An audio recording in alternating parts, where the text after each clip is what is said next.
moi, créer une entreprise, c'est essayer de changer le monde à sa manière, dans un petit microcosme qui sera ton entreprise.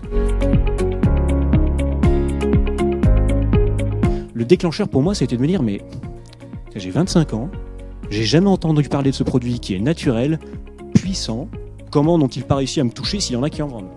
Ça, ça a été le constat de base. Et donc, en rentrant, en partant de ce constat de base, voilà, ce qu'il fallait faire était assez évident. Il fallait réussir à mettre les huiles essentielles à la portée de tout le monde. Et la force du Master Spé, c'est justement tous ces autres entrepreneurs que pendant un an très précieux, tu vas pouvoir côtoyer.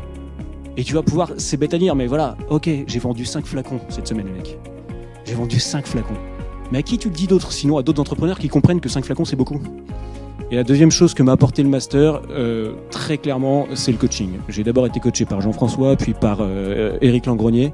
Et c'est simple, avant, j'étais pas entrepreneur. Puis en bossant avec des gars comme ça, tu deviens entrepreneur.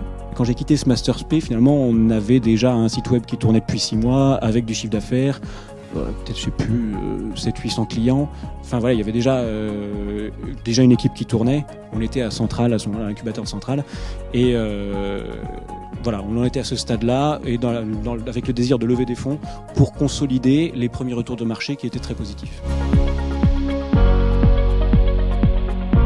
Un concurrent, franchement, c'est plus un exemple qu'autre chose. Si, en faisant votre étude du marché, vous trouvez tout enthousiaste qu'en fait, vous n'avez aucun concurrent, bah en fait, bizarrement, c'est pas une bonne nouvelle.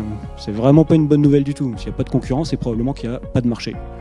Et donc le concurrent, il va venir prouver le marché, il va venir prouver le business model, il va venir prouver tout. Il y a beaucoup moins de questions une fois qu'on sait que quelqu'un fait du bon business sur un marché à peu près similaire au vôtre.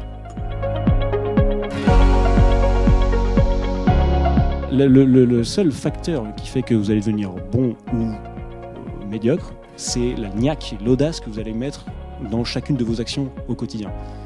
Franchement, si en tant qu'entrepreneur, vous n'avez pas froid aux yeux, vous vous lancez, vous faites par vous-même, vous entraînez des gens derrière vous, les compétences, elles vont venir toutes seules.